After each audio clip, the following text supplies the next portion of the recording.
La Guerra de los Viracochas. Ordinariamente se ha estimado que la conquista del Perú acabó con la ejecución de Atahualpa. Y así se enseña todavía. Pero no existe afirmación más falsa. Cuando el Inca fue agarrotado en Cajamarca, las guerras de los conquistadores contra los caudillos indígenas no se habían iniciado aún. En efecto, fue solo con el anuncio de la ejecución de aquel monarca que sus generales, muerto ya su señor, liberados por tanto de toda promesa de pasividad, empezaron las campañas militares contra los cristianos. Se iniciaron entonces las cruentas guerras de la conquista del Perú, luchas en las cuales el español tuvo siempre a su lado a decenas de miles de indios aliados. Prolongado proceso heroico de 100 batallas hasta hoy ignoradas por nosotros. Gloriosa resistencia que nos enorgullece con varios triunfos incaicos sobre las armas hispánicas. Épicas campañas en las cuales se formó un audaz pelotón de caballería peruana y una elemental arcabucería incaica. Larga lucha que solo habría de cerrarse con el asesinato de Manco Inca en las montañas de Vilcabamba la Vieja. Este libro constituye el primer intento peruano de escribir la historia de la conquista del Perú en forma integral. Pero posee, además, otra característica, que señalamos con interés. La de presentar la visión de los vencidos y no la de los vencedores. Al igual que un antiguo cronista del siglo XVI podemos afirmar nosotros que hemos trabajado esta obra prosiguiendo la descendencia de los reyes incas de este reino, y lo a ellos perteneciente, sin tratar despacio las cosas de los españoles, que por otros han sido ya tratadas.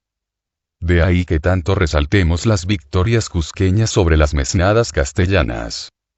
La conquista española fue, en realidad, el fruto de varias guerras. Y se logró en un dilatado ciclo, muy sangriento, durante el cual brilló el valor de un pueblo que se resistía a la dominación extranjera. Etapa aquella en la que, asimismo, resaltó, por encima de las virtudes del soldado, la astucia de los conquistadores. Estos, en efecto, si bien empezaron utilizando a miles de indios Nicaraguas, Guatemalas y Panamás, así como a gran cantidad de negros africanos, pronto supieron, astutamente, obtener un apoyo mucho más efectivo. Engañando a numerosos caciques peruanos, apareciendo como dioses, y ofreciendo autonomía y privilegios, consiguieron la adhesión de numerosos régulos indígenas. A la osada voluntad de aventura, sumaron siempre los castellanos la treta y la trampa. Cosas corrientes en aquellos tiempos y que el occidente por igual aplicó, en todas partes, durante la conquista del mundo. Aquí en el Tahuantinsuyo, los españoles dotados de cerca de medio siglo de experiencia en la sujeción de América, emplearon y con gran éxito, una antiquísima máxima: dividir para vencer. Lanzando a unos indios contra otros fueron destruyendo, en cruentas batallas, a los dos fuertes núcleos incaicos, Cusco y Quito. Pero los cristianos no solo azuzaron los odios mortales que dividían a las aristocracias ananiurín de estas dos metrópolis. Simultáneamente favorecieron el alzamiento de poderosos curacazgos integrantes del imperio de los incas. Cusco y Quito, así, no solo se combatieron ferozmente con trágica e implacable saña, mientras los cristianos se fortalecían en el Perú. Libraron también guerras intestinas. Cusqueños y quiteños hubieron de soportar una insurrección de curacas súbditos en varias de las más importantes comarcas del Tahuantinsuyo. Estos caudillos indígenas locales, con su ciega rebeldía, fueron instrumentos inconscientes de los cristianos en la lucha hispánica contra los principales centros incaicos. Indios contra indios. Tal fue, en realidad, el secreto de la rápida conquista del Tahuantinsuyo. Porque las guerras de la penetración castellana eran, esencialmente, sanguinarias campañas de unas confederaciones tribales contra otras. Atroz contienda entre indios.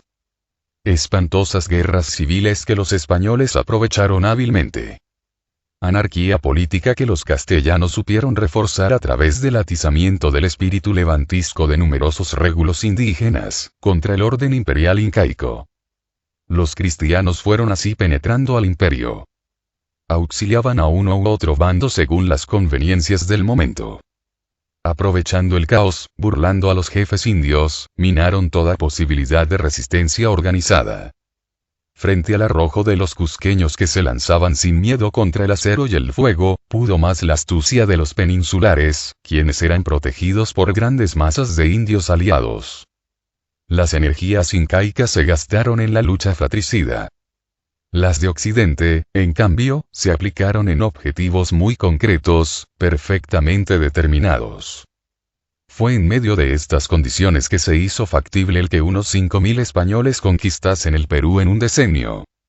Verdaderamente tan reducida cifra de conquistadores llamó siempre la atención porque se había descuidado el estudio de la crisis interna que sufría la sociedad incaica. Y tal vez porque, también, olvidábamos que tal clase de derrumbes se han producido numerosas veces en la historia universal.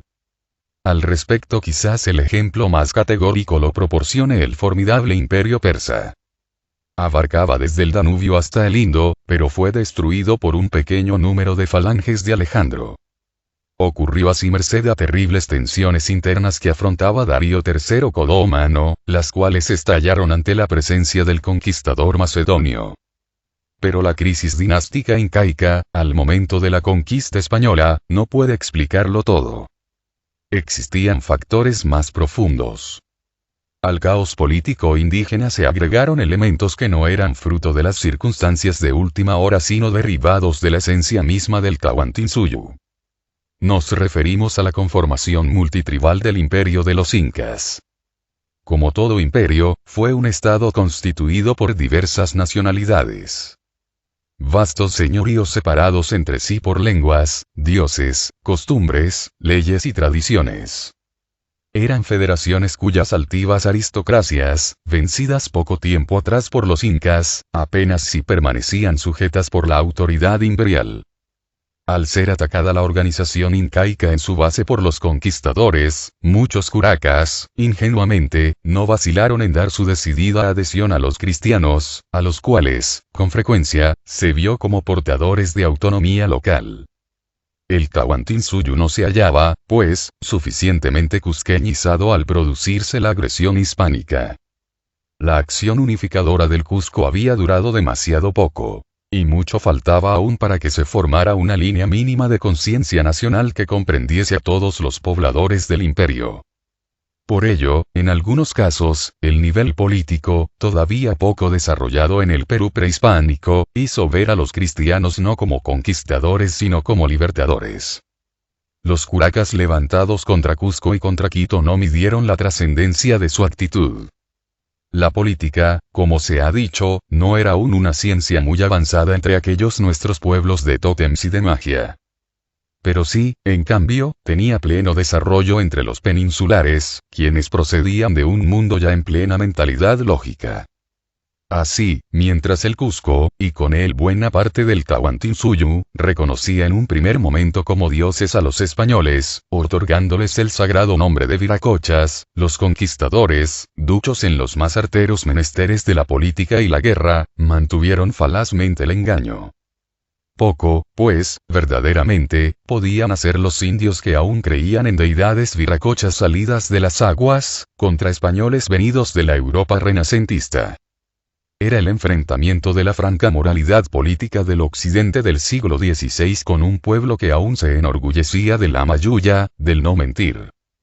El fin justifica los medios era un pensamiento que se practicaba casi siempre en el viejo mundo, aunque escasamente se confesase.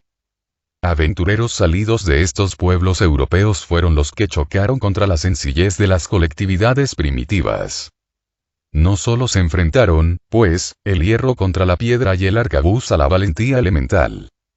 Los 2500 años de evolución histórica que separaban al Tahuantinsuyo de España se reflejaron, por cierto, en ausencia de rueda y alfabeto, de pólvora y acero, de corceles y navíos entre nuestros indios. Pero también plasmó tan dilatado lapso de diferenciación cultural en una conciencia política de menor desarrollo. En una mentalidad más llana, menos capaz del complicado juego de intriga y ardid. Recursos que tanto cuentan en toda invasión. Por estos motivos, con mayor razón aún, rendimos honores a los guerreros indígenas, especialmente cusqueños, que cayeron heroicamente en defensa de su patria. A los que supieron morir en los 1000 combates que jalonan la historia de la conquista del Perú.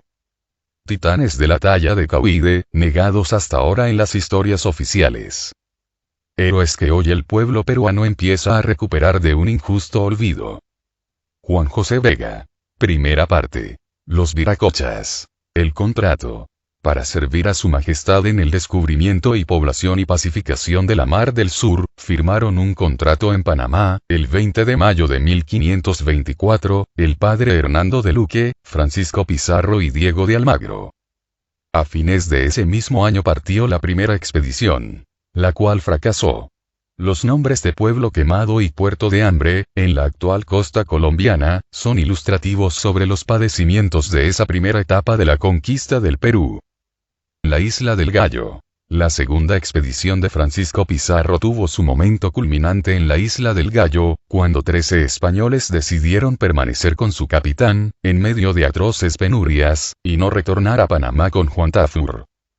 Con sus auxiliares indígenas y negros, siguieron hacia el sur. Pronto se realizaría el descubrimiento del Tahuantinsuyo. Tocaron los castellanos en Tumbes, La Chira y varios puntos del litoral hasta el río Santa. Seguros de la vastedad y riqueza de la tierra descubierta, optaron por regresar a Panamá. No sin antes recoger varios indios para enseñarles la lengua española. Uno de estos será más tarde personaje esencial de la conquista del Perú, Felipillo el Tallán.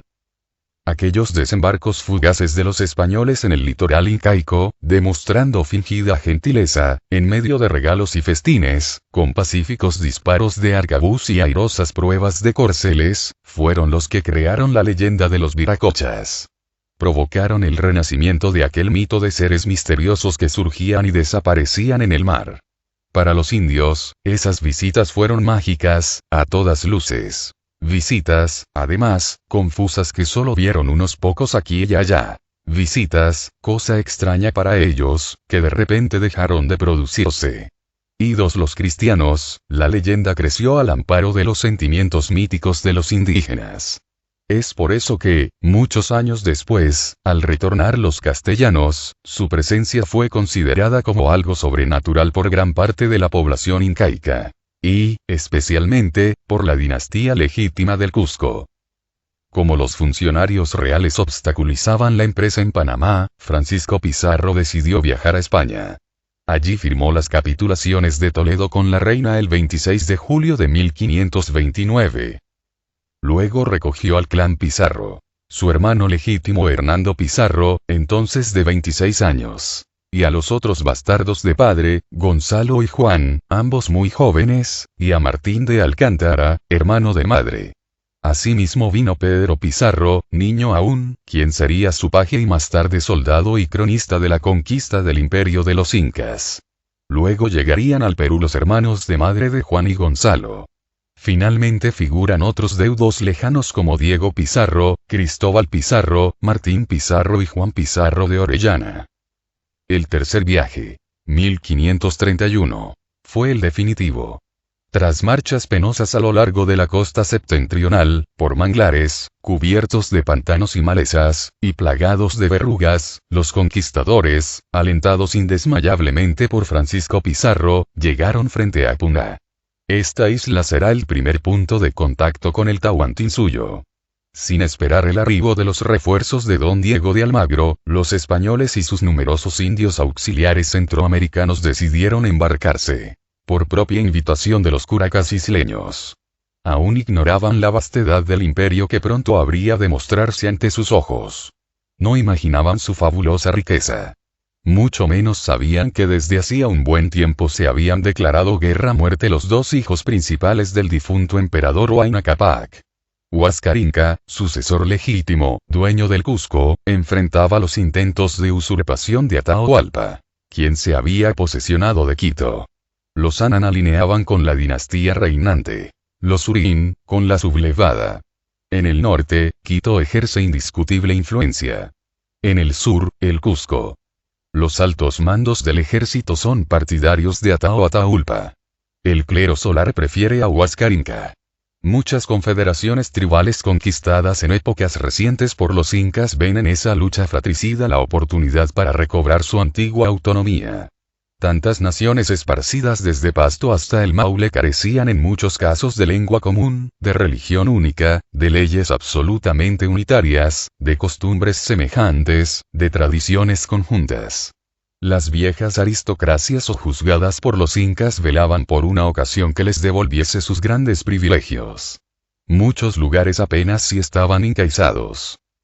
En la misma Puná, donde están desembarcando los castellanos, se apreciará ya la crisis interna, la agudísima división existente en el seno de la sociedad incásica. Puná. Fiestas y sangre. El curaca Cotoir, uno de los 7 señores de la isla, recibió a Francisco Pizarro con muchas fiestas. Los españoles pudieron apreciar allí cuán regiamente vivían los nobles, en palacetes muy hermosos y con un harem selecto que custodiaban celosamente unos eunucos. Un templo a Timpal, dios de la guerra, se levantaba en medio de la ciudadela principal. Puná no era un lugar del todo asimilado a la vida incaica. Allí sobrevivían costumbres ya desaparecidas en provincias asimiladas desde tiempo atrás al imperio de los incas. Dentro del océano de pueblos distintos que conformaban el Tahuantinsuyo, Puná, al igual que otras regiones sojuzgadas por los incas en tiempos recientes, conservaba bastante el régimen antiguo preincaico. Reacios a toda sujeción imperial, los curacas de Puná, tras resistir tercamente a Huayna Cápac, se rebelaron contra Atahualpa. Ya vencidos por el usurpador quiteño, su agresividad los llevó a sublevarse por segunda vez. Apenas aquel abandonó la costa para ascender a los Andes. Mientras Atahualpa reiniciaba la lucha contra su hermano cusqueño, los punaeños se alzaron contra la guarnición incaica. Luego pasaron al ataque sobre Tumbes. No obstante la rebelión contra Quito y la dinastía Urín, los jefes punaeños no devolvieron la libertad a varios orejones cusqueños. Quizás trataban aquellos curacas de recobrar su autonomía al amparo de la prolongada lucha fratricida entre los hijos de Huayna Cápac. Habían combatido contra Quito, pero no parecían dispuestos a retornar bajo la ejida cusqueña. Los caciques lugareños deseaban, sin duda, recuperar, como lo consiguieron, todos sus privilegios. Fueros que habían sido disminuidos con la presencia de las autoridades imperiales incaicas. Los tumbesinos fueron derrotados por los punaeños en esa pequeña guerra litoral. Atahualpa no había dispuesto de tiempo suficiente para bajar otra vez a la costa y restablecer el orden en estas zonas, pues estaba embebido en la organización de las grandes campañas militares contra el Cusco. El triunfo punaeño significó que 600 tumbesinos fueran llevados como siervos a Puná, con sus mujeres e hijos. Cuando los castellanos desembarcaron en la isla hacía ya varios meses que sus curacas gozaban de plena autonomía y celebraban sus victorias. Se inicia la lucha. Fue precisamente a los 2 meses del triunfo punaeño sobre Tumbes que llegaron a la isla las fuerzas expedicionarias españolas. Una vez allí instaladas, rodeadas del asombro y desconfianza de los nativos, se leyó el famoso requerimiento. Con lo cual, quedó ese sitio asimilado al imperio español sin sospecharlo siquiera los curacas punaeños. Poco antes los españoles habían puesto en libertad a unos cuantos oerjones cusqueños, despidiéndolos con grandes obsequios. Fueron ellos los primeros en repartir en tierra firme las noticias sobre el inesperado acontecimiento. Puede creerse que esos orejones fueron capturados y muertos por las huestes de Atahualpa, pues, que se sepa, no llegaron al Cusco. Pero alcanzaron sí a propagar extrañas nuevas sobre el retorno de los seres misteriosos que salían del mar emergidos de la espuma de las aguas. Los primeros abusos de los castellanos en cuanto a oro y mujeres, así como la visita que les hizo el curaca de Tumbes Chirimasa, llevó a los jefes panaeños a tramar la muerte de los extraños. Por su reducido número parece una empresa fácil. Fue así como una mañana avanzó confiado mucho número de indios, todos con sus armas y atabales y otros instrumentos que traen en sus guerras. Otros, con mucha música, desembarcaron desde sus balsas de guerra. Una espantosa carnicería pone rápidamente fin al encuentro, cuando los atacantes, gracias a la sorpresa, habían ya tomado parte del campamento español. La infantería simple de formación ligera se deshace ante el ímpetu de la caballería pesada de los castellanos. En varias embarcaciones, igualmente, 700 flecheros habían intentado asaltar las carabelas. Los desdichados no conocían aún el poder de la pólvora y el acero. Son rociados con las ballestas y los arcabuces mientras los indios auxiliares ayudaban a ponerlos en derrota.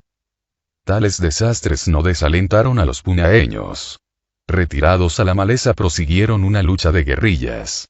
Vendrán luego 20 días de expediciones punitivas de los castellanos, amparados en sus indios centroamericanos. La liberación de los tumbesinos. Para sofocar la resistencia, Francisco Pizarro decide liberar a los esclavos tumbesinos. Estos, con su crecido número, y su odio a Puná, serán poderoso auxilio. Cieza de León cuenta cómo amparados por los españoles saquearon y se vengaron de los de la Puna. Con su socorro se logra restablecer un orden mínimo en los principales puntos de la isla. Lo último se consigue sobre todo cuando los españoles entregan a los tumbesinos 10 curacas punaeños. Se regocijaron torturándolos, decapitándolos y quemándolos. Usos comunes todos en las guerras antiguas. No obstante, en el fondo ha sido difícil dominar a los rebeldes. El valiente Hernando Pizarro, joven hermano del jefe de la conquista, está herido en la rodilla y le han matado su caballo. 4 españoles caen en esos días combatiendo con los punaeños. Varios caballos también mueren a consecuencia de las heridas, sobre todo de las flechas. Francisco Pizarro hace enterrar secretamente a los córceles para que los indios enemigos no se enteren de que pueden ser muertos. Ya en Puná aflora la perdición del Tahuantinsuyo. Indios combaten fieramente contra indios. Mientras tanto, en los Andes, Atahualpa está desorientado. No es religioso y hasta se lo podía considerar un hereje. No cree en mitos. Pero la presencia de los misteriosos seres de ultramar lo desconcierta por completo. No sabía qué actitud adoptar. Se limitó a pedir informes mientras proseguía en su empresa esencial: vencer a su hermano Huascarinca. Siguió reclutando gente para enviarla hacia el sur. La guerra recrudecerá en las serranías. Buenas noticias. Los tumbesinos liberados en Puná serán excelentes informantes, pues Felipillo y los demás intérpretes, oriundos de la costa norte del Perú, conocían su lengua. Se enteraron así los cristianos de los azares de las guerras civiles entre Huascarinca y Atahualpa. Supieron allí cuán ferozmente se batallaba en los Andes. Cosa que, dicen las crónicas, animó sumamente a Pizarro, quien sabía cuánto le importaron a Hernán Cortés semejantes guerras para ganar, como ganó, el Reino de México. El cronista mestizo Santa Clara indica también que con la noticia de las cruentas batallas entre los hijos de Huayna Cápac colgaron mucho, los españoles, y así determinaron todos de pasar adelante con tan buenas nuevas. Los informes de esta guerra civil aliviaron la tensión existente entre los españoles, la cual era resultante de un hecho. La decepción había cundido a causa de la escasez de oro entre los punaeños. A tal situación casi se sumó un motín de las tropas pizarristas. Fue cuando se enteraron de que Francisco Pizarro había silenciado un asunto muy grave. No contaba con autorización real para encomendar indios. Los endurecidos conquistadores que no deseaban sino oro, indios y tierras, se sintieron defraudados. Además, no entendían la nueva orientación jurídica de la corona española. Francisco Pizarro tampoco la comprendía. Pero ¿era posible hacer algo contra el rey? Los sacerdotes juristas habían logrado una legislación protectora de los indígenas americanos. Mas, ¿quién podía comprender ese esfuerzo cristiano? Al Perú se iba a hacer rico. Y no había sino un modo de lograrlo. A la postre el rey de España será desobedecido por sus codiciosos súbditos venidos a la conquista de las nuevas tierras. Hernando de Soto. La tensión llegó a su punto más alto con el arribo de Hernando de Soto.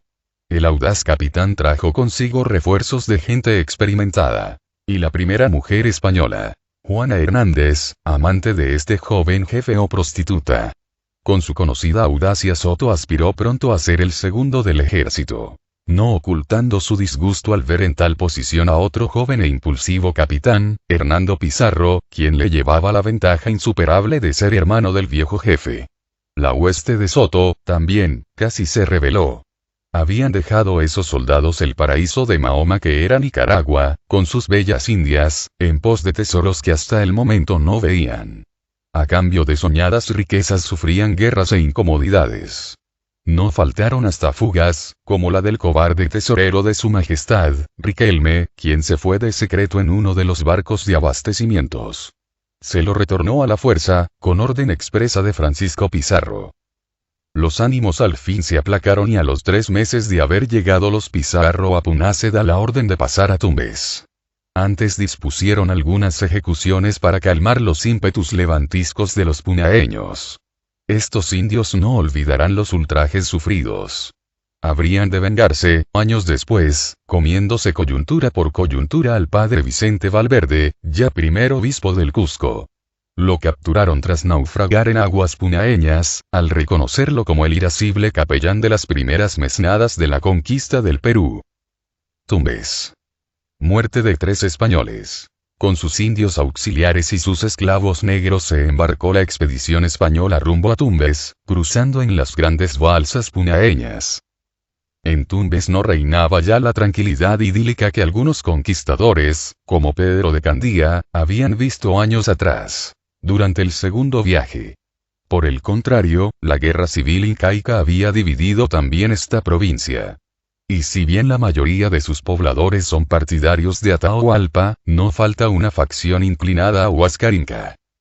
Los tumbesinos atahualpistas, dirigidos por el curaca Chirimasa, deciden atacar las balsas en las cuales los españoles cruzan el mar. Asaltan la que está más a mano y matan allí 3 castellanos. Otra balsa, que conduce el bagaje del gobernador, es saqueada. La noche y la prudencia de Francisco Pizarro impiden peores resultados. Hernando de Soto salva milagrosamente. Francisco Pizarro, antes de embarcarse, asegura su vida capturando en rehenes a uno de los principales nobles de Tumbes.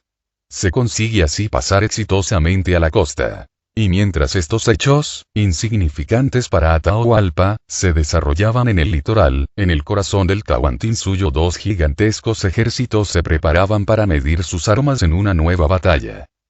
Un aliado imprevisto. En efecto, no todos los tumbesinos eran partidarios de Atahualpa.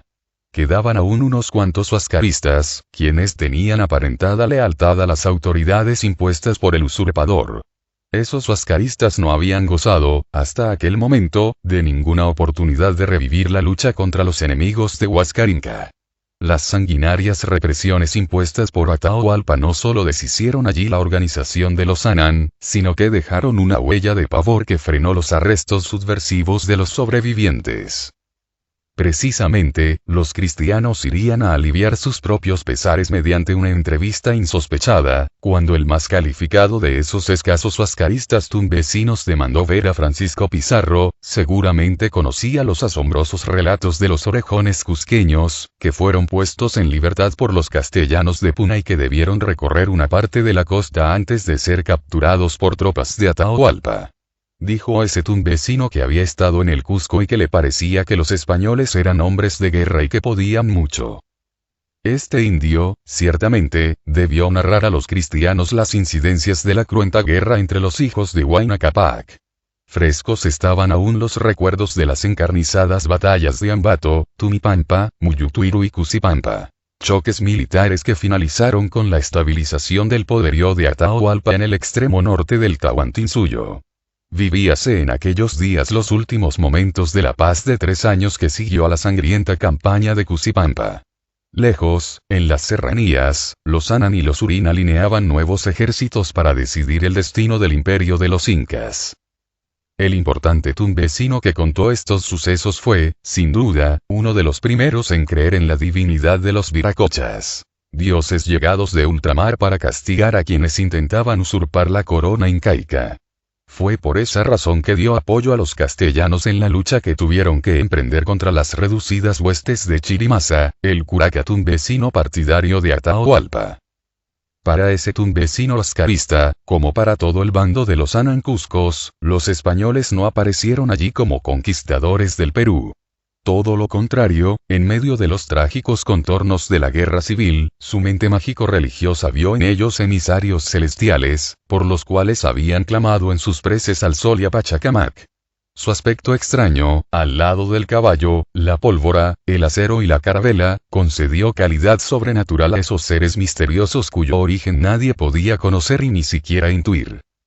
La presencia de los viracochas atizó aún más el fuego de la lucha. Los Anan Cusco, al sentirse reconfortados con protección que suponían divina, cobraron mayor ánimo. Los Surin Cuscos, enseñoreados de Quito, recelando del infausto suceso, trataron de apresurar luego el término del conflicto que consumía todas sus energías. Los de Quito favorecieron así matanzas sin piedad, mientras trataban de estrechar lazos con la mayor parte posible de grupos aristocráticos de todas las comarcas norteñas del imperio de los incas.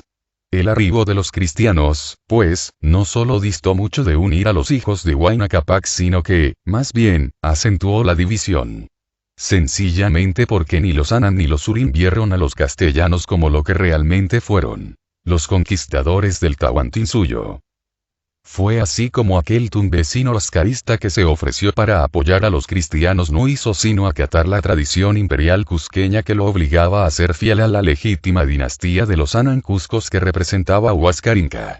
Por ello, con toda decisión volvió a coger las armas contra Quito, poniéndose del lado de quienes veía dueños de tan terribles fuerzas mágicas. Emisarios celestiales que ya iban anunciando una nueva justicia. Batalla de Bombón. Varios combates en los Andes se realizan mientras los castellanos van imponiendo su política en la costa del Tahuantinsuyo. Fueron de notable mortandad los de Cusipampa, por segunda vez, y Conchahuaylas. Los Chachapoyas, tribus levantiscas incorporadas al imperio de los incas pocos años atrás, se retiraron de la contienda en esta época. Carácter particularmente violento tuvo el encuentro de los Anan contra los Surin en la meseta de Bombón. Allí se embistieron los unos a los otros con tanta furia, y fue tan reñida la batalla que duró hasta la noche sin que se conociese ventaja ninguna de ambas partes. Y otro día, por la mañana, se tornó a ella con nuevo brío y deseo, que los de Huantauqui se habían animado viendo la resistencia que el día antes habían hecho al enemigo, tan hecho a vencer, y habiendo peleado todo el día los de partió la noche sin vencimiento y con infinitas muertes. Y al tercero tornaron a pelear, ya como desesperados los unos y los otros. La superioridad numérica de los Surin de Quito permitió este triunfo sobre las fuerzas imperiales. Destrozadas sus filas, estas huestes se retiraron camino de Jauja. Batalla de Yanamarca. En Yanamarca, cerca de Jauja, habría de librarse el próximo encuentro entre las dos dinastías, mientras los castellanos subían por los ríos de Tumbes, predicando que eran emisarios divinos y ofreciendo ayuda tanto a los partidarios de Huáscar Inca como a los de Atahualpa. Esta batalla fue particularmente recia dado el enorme número de combatientes de cada bando a causa de que por ambas partes se tenían recibidos cuantiosos refuerzos. Soras, chancas, rucanas, aymaraes, quichuas, yauyos y huancas alinearon bajo el comando cusqueño. La pavorosa mortandad, algunos calcularon hasta 70.000 muertos, es explicable por ser un combate definitivo para la posesión del Mántaro, núcleo central del Tahuantinsuyo. Así describe un cronista aquel encuentro militar. Se dieron vista los dos ejércitos y comenzaron las vanguardias a fronterarse con tanta fiereza y brío, que era admiración y sobreviviendo gente, en favor de cada uno de su parte, se trabó una de las más sangrientas batallas que en el Perú se han visto. Eran tantos y tan grandes los montones de los muertos que cayeron a los primeros encuentros que valían ya para reparo de los vivos. Y de los rimeros de ellos hacían trincheras.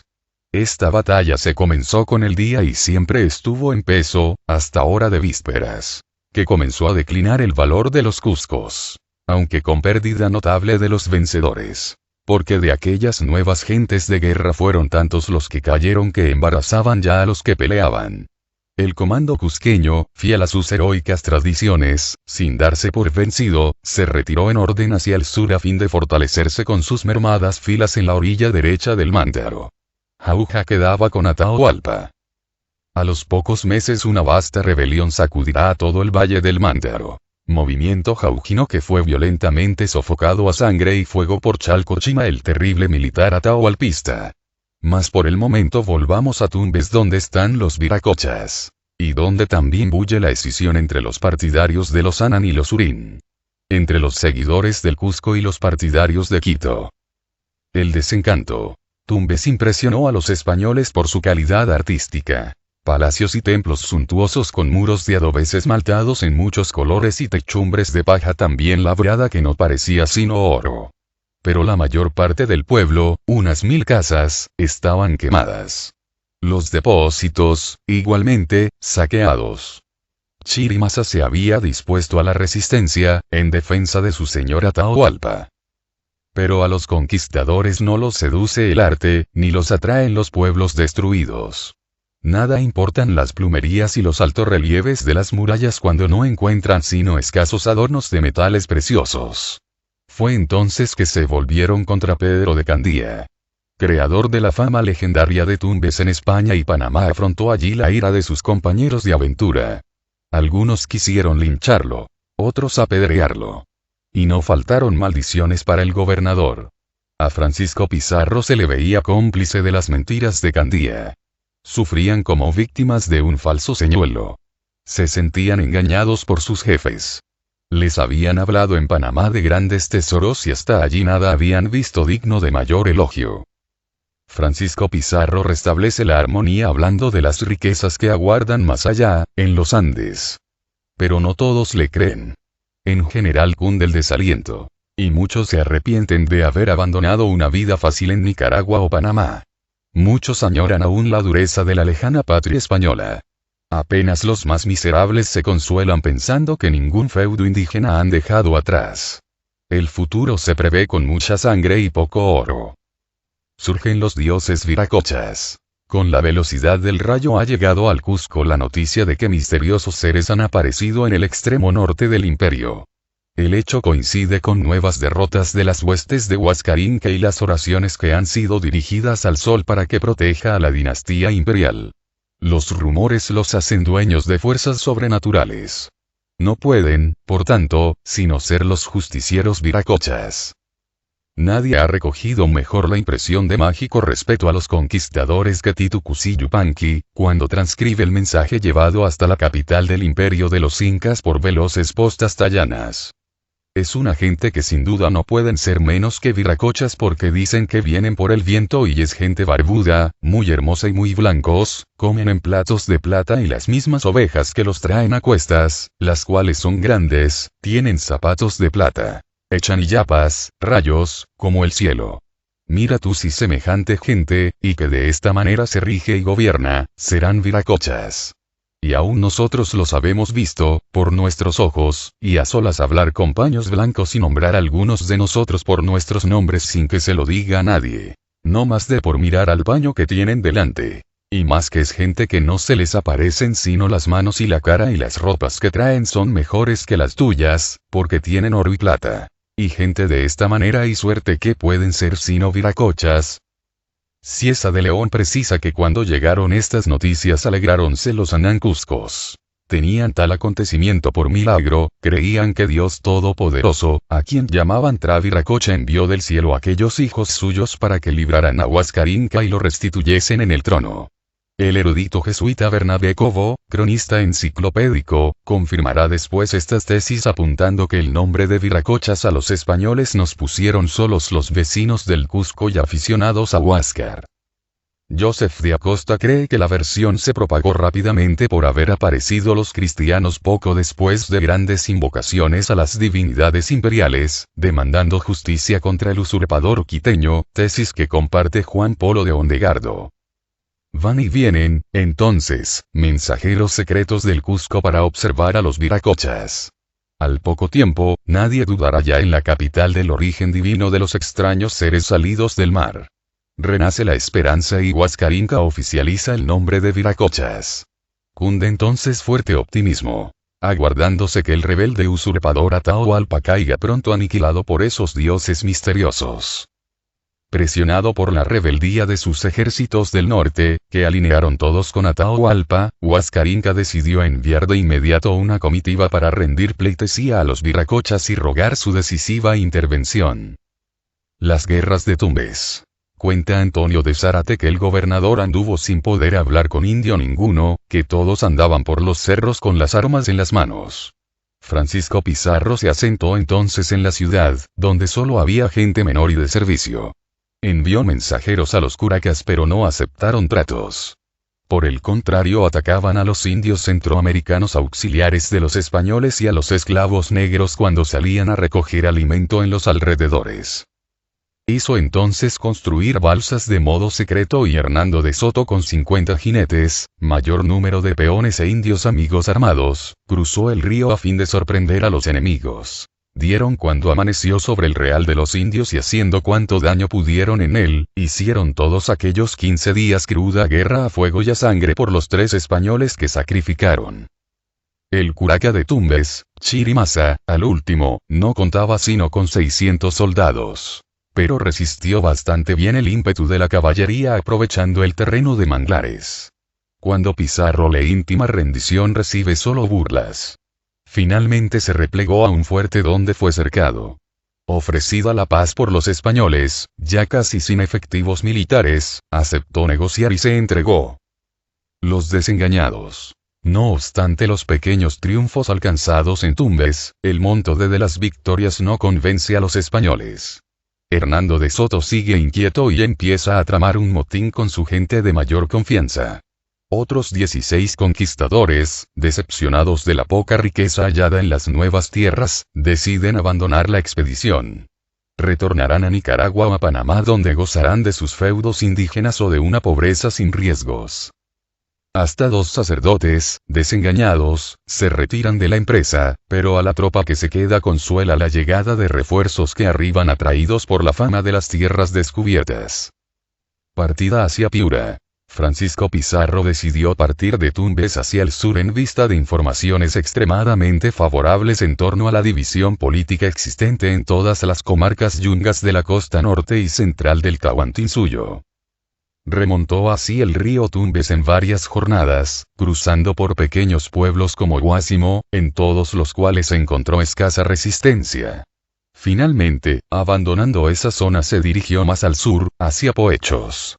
Esta importante ciudad estaba ubicada sobre el caudaloso río La Chirá. Meses atrás la habían sujetado Hernando Pizarro y Sebastián Belalcázar, desalojando a la reducida guarnición que allí tenía Atahualpa. Aquí permaneció por espacio de varias semanas, enviando observadores a la redonda. En Cango hallan gente muy belicosa, pero la dominan con facilidad por ser de escaso número. En general, con pocas excepciones, por todas partes se encuentran los castellanos solo decididos enemigos de Atahualpa. Las avanzadas hispánicas llegan hasta Paita y hablan de la grandeza del río, del puerto y de sus urbes como Sollana y Tangarara. Decide entonces continuar viaje, alentado por las noticias que recibe sobre la cruenta guerra civil que en las serranías continúan librando los hijos de Huayna Cápac. Francisco Pizarro siguió así su marcha estimulado por el odio acérrimo de los lugareños hacia Atahualpa. Odio que los conduce a unirse a los cristianos. En verdad, Atahualpa para someter a las regiones piuranas había impuesto un régimen de terror. Curaca hubo que contó a Francisco Pizarro que el quiteño le había matado 4.000 de sus 5.000 indios tributarios. Por ello, como lo cuenta la relación francesa, los indios son, grandes amigos de los cristianos, a quienes, ingenuamente, vieron como dioses liberadores. El gobernador, por lo demás, se asesora permanentemente con los nobles parientes de Chirimasa que van en su cortejo. En esta comarca piurana halló Pizarro una excelente base de retaguardia para penetrar hacia Cajamarca. Los señores de allí, tayanes, le pidieron su amistad los cuales eran enemigos mortales de Atahualpa, quien les había usurpado el señorío. No es posible olvidar que estas poblaciones alinearon con Huascarinca al principio de la guerra civil. Cieza escribe que si Atahualpa, siendo un esforzado guerrero, se quedó en la retaguardia, en Cajamarca, fue para evitar un levantamiento general de los yungas costeños y de las provincias de Tumipampa y Cañarí. A tal factor subversivo se sumó pronto la imprevista y fantástica llegada de los españoles. La pleitesía de Huascarinca. Bajando el río Chirá se produce en Tangarara uno de los hechos de mayor trascendencia para la conquista del Tahuantinsuyo. La entrevista del jefe de las mesnadas castellanas con los emisarios cusqueños enviados por Huascarinca desde el Cusco a fin de rendirles pleitesía. Preside esa delegación imperial Huamán Malquitopa, quien en nombre de la legítima dinastía real y de todos los pueblos del sur del imperio pide justicia y castigo para el usurpador Atahualpa. Francisco Pizarro, sin desmentir el engaño, respondió que ya iba de camino para ayudar con la verdad y justicia a quien la tuviese y favorecer a quien lo mereciese. Terminó expresando que marchaba con sus huestes para deshacer aquellos agravios y cualesquiera otros que hallase. Satisfechos con las respuestas logradas de labios de los viracochas, y asombrados de los caballos, los negros, los arcabuces y los aceros, los emisarios imperiales se retiraron deprisa rumbo al sur, para informar a su rey del término de la gestión y de los favorables ofrecimientos de las divinidades. Con tales sucesos Huascarinca se sintió cada vez más tentado a sostenerse con ayuda de los sacerdotes que con el esfuerzo de sus generales. Sin embargo, la aristocracia militar cusqueña continuaba empeñada en reforzar los ejércitos imperiales. Es así como se consigue enviar un casi simbólico refuerzo de 2000 orejones escogidos. Heroísmo cusqueño. Los 2000 orejones cusqueños lograron consolidar una línea de defensa en la margen del Mántaro, bajo el mando del capitán Maita Yupanqui. Los orejones, como valerosos, pasaron adelante a toparse con Apoquisquis en la puente de Angoyacú. Y allí tuvieron con él un encuentro sangriento, y hicieron detener el ejército sin poder pasar el río, que es caudaloso, más de un mes, estando el ejército de Atahualpa de una parte y los orejones de la otra. Y estando de esta suerte, como no les fuese socorro ninguno enviado por Huascarinca ni otro de sus capitanes, al fin Apoquisquis los cargó un día con tanto denuedo que los desbarató. Fue así como en grueso número los quiteños cruzaron el torrente, aniquilando, en medio de una lucha de indescriptible fiereza, los varios puestos huascaristas allí instalados. El comando cusqueño se retiró a la gran plaza fuerte de Vilcashuaman, a fin de reorganizar sus huestes. Existen fundadas sospechas para creer que Huascarinca continuaba prestando más importancia a dioses que a capitanes. Mantúvose así la estructura imperial del ejército cusqueño, o sea con predominio de naciones conquistadas: collas, chiles, puquinas y antis. Los refuerzos propiamente cusqueños nunca resultaron suficientes. El altivo Huascarinca descargaba, eso sí, toda su ira en los generales que conducían las operaciones militares. Hasta llegó al extremo de dudar de la lealtad de Huantauqui, su hermano, quien era el comandante general del ejército imperial del sur, el que siempre se batió con singular denuedo. Mientras tanto, los cristianos continuaban ganando alianzas en el litoral norte. Francisco Pizarro se revelaba como un extraordinario político frente a la delicada situación que iba afrontando a cada paso. No pudo ser más hábil su táctica para acentuar la división del Tahuantinsuyo. A poco creó la ciudad de San Miguel, el 15 de julio de 1532. De Chirá al Piura. Afianzada su retaguardia en el Valle de la Chirá con la amistad incondicional de los Tayanas, Francisco Pizarro avanzó rumbo al sur para alcanzar otro importante río, el Piura. Es alentado en esta marcha por los señoríos locales, a punto tal que uno de los curacas llegó a cederle 1,200 de sus hombres para que lo ayudase en el camino en cuanto fuese menester.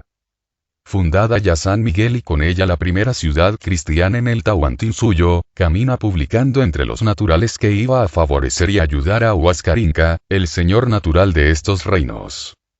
Gran entusiasmo reina entre las comarcas por las cuales recorre Francisco Pizarro al confirmar de manera tan cierta la adhesión hacia el Cusco. Mientras tanto, en el extremo sur del imperio, los anancuscos hacen aún desesperados esfuerzos por reunir un último ejército que pueda batir a los experimentados generales de Atahualpa. No se revelan ya únicamente los curacazgos costeños. Otra importante confederación dará pronto su apoyo a los cristianos: los cañarís. Antes de partir recibe Francisco Pizarro a los embajadores de esa provincia, importantísima por ser sumamente belicosa. Los cañarís, desde su capital Tumipampa, ofrecen dar toda clase de socorro a los españoles. Odian a Atahualpa. Cuentan que tras la guerra que les hizo ha dejado apenas unos 12.000 pobladores de los 50.000 que eran, y que hasta sembró corazones para escarmiento de los rebeldes. Hablan, asimismo, de campañas a sangre y fuego que exterminaron aldeas íntegras. Francisco Pizarro, astuto como siempre, los recibió con gran cortesanía, ofreciéndoles justicia. Desde entonces serán los cañarís los más eficaces colaboradores de los castellanos. Destacaron siempre por su bravura ante las huestes incaicas. Primero frente a las quiteñas. Y, más tarde, cuando la insurrección de Manco Inca, contra los ejércitos cusqueños. En aquel periodo de penetración a lo largo de la costa norte del Tahuantinsuyo sirvieron como enlaces, abastecedores y, de seguro, engrosaron en parte las fuerzas armadas auxiliares de los cristianos. A ellos correspondió, esencialmente, la destrucción del ejército de Rumiñahui cuando marchó sobre Quito, al año siguiente, el capitán Sebastián de Belalcázar. La matanza de los curacas. No todos los curacas de los Tayanas eran enemigos de Atahualpa. En la Chirá contaba con un pequeño número de partidarios. Es así como un grupo de españoles que Francisco Pizarro ha dejado en su retaguardia es atacado en la ciudad. Los cristianos se refugian precipitadamente en un templo, seguidos de sus auxiliares indígenas. Se inicia así un pequeño cerco localizado en aquel lugar. No se extiende por cuanto la odiosidad hacia los quiteños es general en el valle. Avisado el gobernador, regresa a la Chirá y rompe el cerco. No obstante la fácil victoria, la sublevación requiere de una sanción ejemplar. Son quemados vivos los 13 curacas que han dirigido el movimiento, especialmente los señores de Amotape y la Chirá. Salvó el principal de todos ellos que no actuó allí. El acontecimiento debió llevar a los castellanos a una política aún más dúctil frente a los huascaristas, quienes debieron alegrarse profundamente al ver que perecían en medio de las llamas sus encarnizados enemigos. El drástico castigo a los orgullosos curacas de Atahualpa consolidó asimismo la fama divina que rodeaba a los cristianos. Caxas. Ingenuidad de un combate. Avanzando por la vera del río llegaron a Pavor. Aquí también los sobrevivientes de las guerras civiles incaicas se pronuncian contra la dominación quiteña. Y muchos curacas rechazan toda posibilidad de reconciliación con el Cusco, por cuanto aspiran a recobrar su autonomía local. De todas maneras, los curacas de Pavor ofrecen socorrer con cuanto sea menester a la guarnición española de San Miguel de Piura, siempre y cuando se combata contra Atahualpa. Fueron allí recibidos, pues, como liberadores y no como conquistadores. Con tan óptima base de retaguardia, Francisco Pizarro decidió enviar al capitán Hernando de Soto a una ciudad de la cual mucho se le hablaba, Caxas. Era un punto ocupado militarmente por un destacamento atahualpista. Mientras Soto avanza deprisa sobre Cajas, Pizarro, lentamente, parte de Pavor, siguiendo a su lugarteniente, para detenerse luego en Sarán, donde acuerda esperar noticias de su vanguardia. Mientras tanto Soto con sus 60 jinetes ha llegado a Caxas. Allí la breve guarnición adicta a Atahualpa intentó resistir a los castellanos. No sin antes juzgarlos como locos por atacar en tan poco número. Ingenuamente los soldados de Atahualpa ni siquiera se arman de modo debido. Llevan sogas más que armas, como lo cuenta Cieza, con el objeto de atar a las grandes llamas que traían los cristianos. Como era de esperarse, la carga de la caballería cubierta de acero, protegida por el fuego, fulmina como un rayo a esas filas de infantería ligera en formación simple. Queda el campo cubierto de cadáveres despedazados. Y apenas si un español resulta herido. Castigos y premios en Caxas. La ciudad es ocupada por los españoles y sus indios auxiliares. El curaca principal sale entonces a recibir en triunfo a Hernando de Soto. El pueblo aclama a los vencedores, pues es muy enemigo de Atahualpa. Todos estos pueblos estaban por el Cusco y le tenían por señor y le daban tributo, dice un viejo soldado castellano. Son, otra vez, los viracochas liberadores. Razones poderosas movían a los de Caxas a ser adictos al Cusco. Atahualpa de 10 o 12 mil indios que tenían, no le había dejado más de 3.000. La guerra civil ha sido cruenta en esa comarca. Y los vencidos pagaron cara su derrota. El curaca principal de Caxas tenía ya noticias de las versiones propaladas por Francisco Pizarro. Y creía por tanto que los españoles combatían por Huascarinca. Fue así como, siguiendo reglas usuales en el Tahuantinsuyo, abrió el Ajirahuasi. Sacó de allí a 200 mujeres, 5 de ellas escogidas entre las principales, y se las dio como tributo a Hernando de Soto. Era una prueba de agradecimiento al aliado y de respeto al vencedor. Al fin y al cabo eran enviados por los dioses para socorrer al legítimo heredero del trono incaico. Fue entonces cuando intervino un capitán de Atahualpa, quien llegó con su escolta de los cerros de los alrededores de la ciudad. Era el famoso Macahuilca, a quien, en premio por sus muchas proezas, Atahualpa le había donado gran parte del Valle de la Chirá. Al verlo enmudeció el curaca principal de Caxas y ni siquiera osó estar sentado ante él. En forma arrogante Macahuilca dijo a todos los presentes: ¿Cómo osáis vosotros hacer esto estando Atahualpa 20 leguas de aquí? Porque no ha de quedar hombre vivo de vosotros. Los españoles evitaron un incidente. Numerosos cadáveres colgados que había en los alrededores de Caxas, y que todos habían visto, indicaban a las claras, que la justicia incaica era inflexible para con quienes se atrevían a violar los derechos imperiales. Por lo demás, se había aconsejado moderación. Felizmente para Hernando de Soto, el capitán venía como embajador. Traía un presente de su rey. Patos desollados, que significaba que así había de desollar a los cristianos, y de 2 fortalezas de barro o piedra, diciendo que otras había adelante como aquellas. Consultado el caso a Francisco Pizarro por correo urgente de a caballo, llegó orden de actuar con el mayor tino. Y además de llevar al cuartel general español al embajador, tal como éste lo solicitaba. Bajan, pues, todos a Sarán. Entrevista. De Sarán. Macahuilca, joven y belicoso capitán, era temido en todo el norte del Tahuantinsuyo por sus muchas hazañas y una extremada fuerza física. Notable representante de la aristocracia guerrera creada por los incas, presumía de gran corredor, ejercicio de indios nobles y esforzados. Ya hemos visto cómo el señor de Caxas se turbó con su sola presencia. Y también el modo altivo como habló a Hernando de Soto. Pues bien, siguiendo el mandato del Inca, y ya de acuerdo con los españoles, bajó con ellos hasta Sarán, a fin de entrevistarse con el jefe de la expedición y hacerle entrega de presentes que contenían toda la fiereza de una raza acostumbrada a lucha permanente. Pecaba, sin embargo, por jactancioso. Sobreestimó notablemente sus fuerzas. Y despreció las del enemigo. En buena medida, a su opinión sobre el ejército español se atribuye el licenciamiento de parte de las tropas incaicas y la rápida caída de Atahualpa en Cajamarca. Introducido ante Francisco Pizarro, hace entrega de los patos desollados, y preguntándole qué era aquello, respondió y dijo: dice Atahualpa que de esta manera os ha de poner los cueros a todos vosotros si no le volvéis cuanto habéis tomado en la tierra. No lo amedrentó el número de los allí reunidos, entre los cuales estaban varios soldados que más tarde escribieron crónicas, como Diego Trujillo, Pedro Pizarro, Francisco de Jerez y Miguel de Estete. Tras entregar otros presentes, como los vasos fortalezas y 2 pectorales de oro y plata, probó fuerzas de español en español. Pidió que sacasen las espadas, por las cuales, intuitivamente, sentía mucha curiosidad. A uno de los conquistadores llegó a arrebatar la espada de su vaina, cogiéndolo fuertemente de la barba, trabándose un pugilato.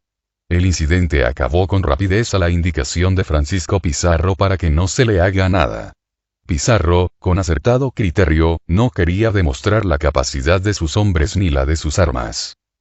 Pasado esto, Macahuilca les preguntó quiénes eran, de dónde venían y qué querían. Luego contó caballos y armas, mostrando en todo gran desenvoltura.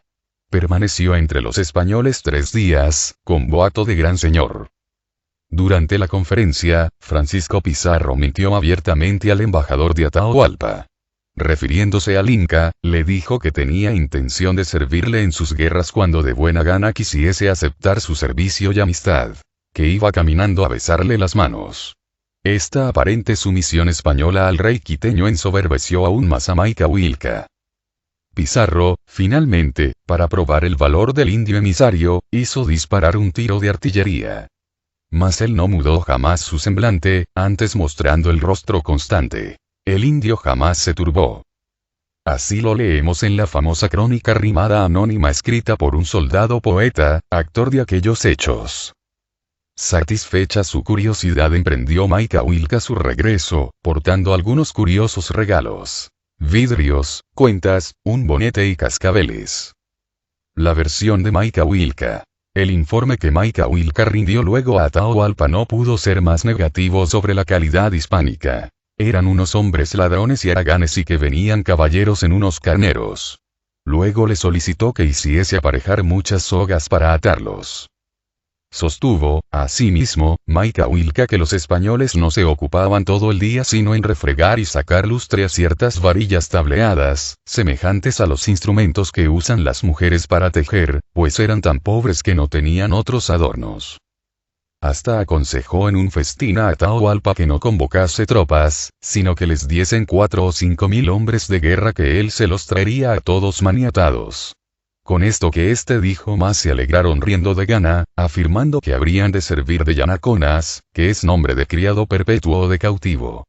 Especialmente se burlaba Macahuilca de la debilidad física de los castellanos que fatigados, no podían subir las empinadas cuestas de los cerros sino montados o cogidos a las colas de sus grandes perros, o carneros. Cometió entonces Atahualpa el gravísimo error de creer a pie juntillas estas versiones de su fogoso embajador. Con esto Atahualpa se aseguró y no los tuvo en nada, porque si los tuviera en algo enviara gente a la subida de la sierra que es una cuesta de más de 3 leguas muy ágra, donde hay muchos malos pasos. Tal afirma Pedro Pizarro, recalcando que allí habrían podido matar a todos los españoles, así como sus fuerzas auxiliares.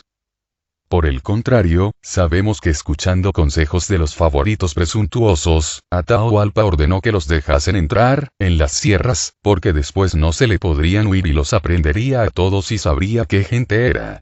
Además, toda su atención estaba puesta en la campaña decisiva que había dispuesto contra el Cusco.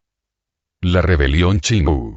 Asegurados los señoríos tayanes, Francisco Pizarro ordenó avanzar de Sarán hacia el sur, rumbo a las comarcas de los chimúes, a quienes se sabía también opuestos a la hegemonía imperial incaica. Se trataba de un antiguo reino muy poderoso, que había sido conquistado medio siglo atrás después de largo batallar de los incas. La mayor parte de la gente estaba al lado de Huáscar, aunque no faltaron unos pocos curacas aliados de Atahualpa, quienes abandonaron sus pueblos para retirarse a las sierras.